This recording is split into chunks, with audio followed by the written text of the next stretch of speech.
We recently celebrated Easter, and that's a victorious time because Christ rose from the dead, but it was also a time when Christ went through a lot of grief and a lot of sorrow.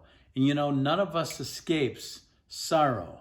None of us escapes the brokenhearted feeling of losing a loved one. I want to talk to you about it in your morning cup of inspiration because I know many of you have. Many of you are going through that grieving process. I've gone through a lot of grief in my life, but my wife Pam has gone through even more. And while we don't understand it, we trust that God is there. And God said that he'll be near the brokenhearted. He's close to us in those times.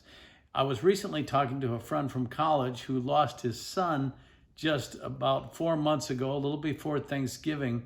He was only 37 years old and he had a heart condition that nobody knew about. And suddenly he's gone, and he was just full of life, and he left behind a young wife and 3 small children. And my friend said, of course, I asked him how he was doing. He said, you know, we had Thanksgiving, and that was brutal. Then we had Christmas, which was so tough. And then New Year's, and then our son's birthday, and on and on. And I said, yeah, it seems like they'll never end, that first year. And the first year you miss them, but the second year you realize they're never coming back. But you know, grief is a funny thing. It can hit you at any time. It can hit you like a wave, like a tsunami that just knocks you down and bowls you right over out of the blue. But God said that he will be near us when we go through those times. You know, Jesus himself was referred to by the prophet Isaiah as a man of sorrow. And we read in Matthew when Jesus was speaking, in fact, he was giving the Beatitudes, the Sermon on the Mount. Chapter 5 of Matthew, verse 4 says, "Blessed are those who mourn, for they shall be comforted." And we look back to the Old Testament, in Psalm 147:3, it says, "He heals the brokenhearted and binds up their wounds." And I know a lot of you are going through that. Maybe Easter was a very difficult time because you're missing a loved one.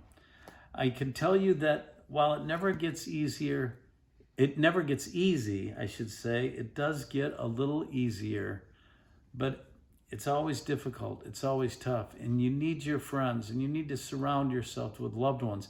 And we need to reach out to those who are brokenhearted. But here's the good news. Revelation 21:4, we read, "He shall wipe every tear from their eyes. There will be no more death or mourning or crying or pain, for the old order of things has passed away." And that's Jesus talking about the new Jerusalem, the new heaven, when there will be no more sorrow. And it always reminds me of that great song I sang growing up in church, "What a day that will be, when my Jesus I shall see." I hope that encourages you this morning. Hold on to your faith.